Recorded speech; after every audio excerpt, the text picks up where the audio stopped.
Today, we're going to tell you everything you need to know about the Allen Heath ZED-10 mixer.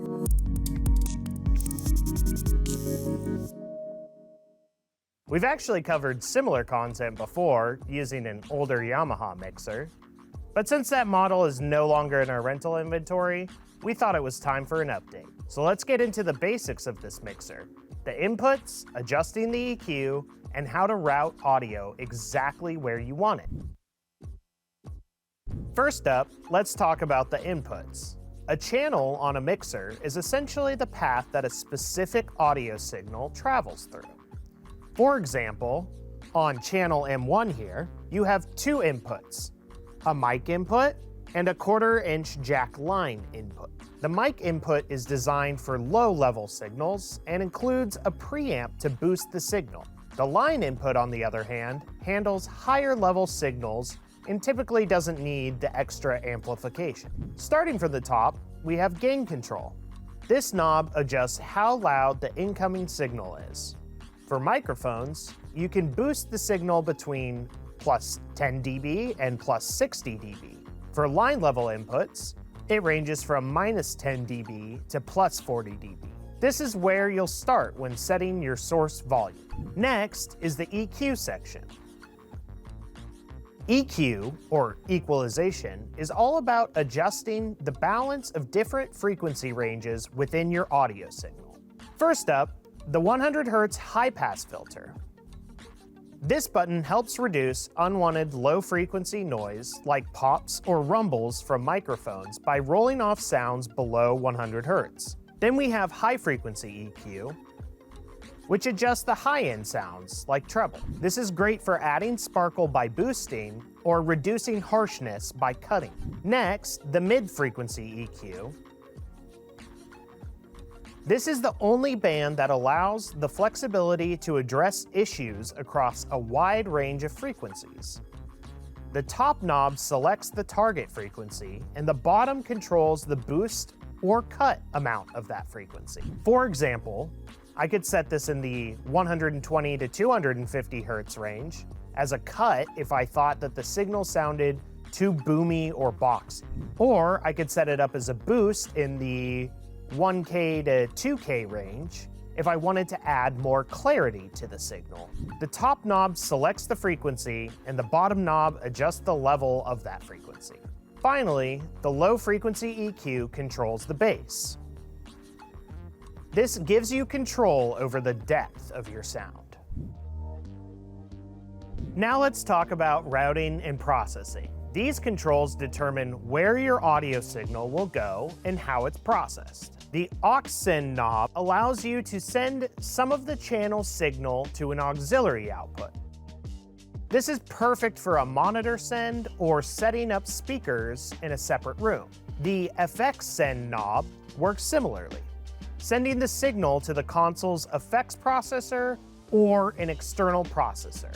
The pan knob adjusts whether the sound is sent more to the left or right output, and the level knob is your main volume control for the channel.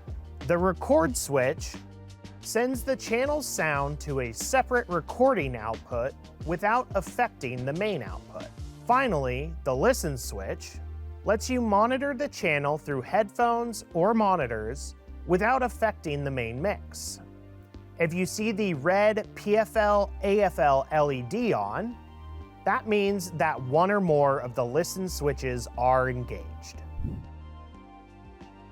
Next up are the high Z inputs on channels M3 and M4. High Z inputs are designed for high impedance signals like those from electric guitars. They are specifically for scenarios where the instrument needs to be plugged in directly to the board when an amp or DI isn't being used or isn't available. They help keep the sound clean and true. These channels also feature a recessed gain boost switch on the rear panel, boosting the high Z input by 26 dB. This is useful for instruments with weak pickups or when you want more overdrive. Moving on to the stereo channels. Stereo channel 1, or ST1, has two sets of inputs, RCA, and 1/4-inch jacks, both at line level. If both are plugged in, the 1/4-inch jacks take precedence. The gain knob here ranges from off to plus 15 dB. And unlike other channels, it only has EQ control over high and low frequencies. The pan knob is labeled BAL for balance. Stereo channel 2, or ST2, is similar, but instead of RCA inputs, it shares the channel with the USB input. We'll get to the USB functionality in just a moment. The last input we'll cover is the playback input. This is perfect for when you want separate control of an audio source, like music, between speakers at an event. Now on to the outputs and how they can be adjusted. The main mix out uses standard XLR connectors for your stereo mix. If needed, there's a switch on the rear panel to lower the output by 30 dB. These 1/4-inch jack sockets are return channels for any outboard processing units, like an external reverb unit. The monitor out is controlled by the monitor level knob and is for studio monitors rather than stage monitors. The record out outputs are standard RCA jacks. The signals sent to these record outputs are controlled by the record switch at the bottom of each channel. Please note that any changes made to the main mix will also affect the signal sent to this record bus. Let's jump over to the headphone output now. Here you'll find a 1/4-inch headphone jack output along with the source selector switches. If no source selector switch is turned on, you'll hear what signal is being sent to the main mix XLR outputs. You can choose also to listen to the playback input, the aux output, or the record output. If you have one of the listen switches selected on any channel, you will hear that input source and will need to clear it out for any of these source selector switches to work. The overall level of the headphone jack is controlled by the volume level knob above the source selector switches. Lastly, we have the FX and aux 1/4-inch outputs. The signals sent to these outputs are controlled primarily by the FX and aux knobs on each individual channel. The main difference is the aux signals will hit the aux mix level knob before going to the aux output jack. The effects signal does not have a similar knob. Typically, the FX output would be used for outboard effects gear, and the aux output would be sent to a stage monitor. Wrapping things up, there's a 48-volt phantom power switch that sends phantom power to all mic inputs if you're using an input source that requires phantom power, like a condenser microphone. The stereo meters show your signal levels of the signal selected by the phone's selector switch. This could be used to look at an input signal level by selecting the listen switch, or if nothing is selected, it will show you the output signal being sent to the main mix.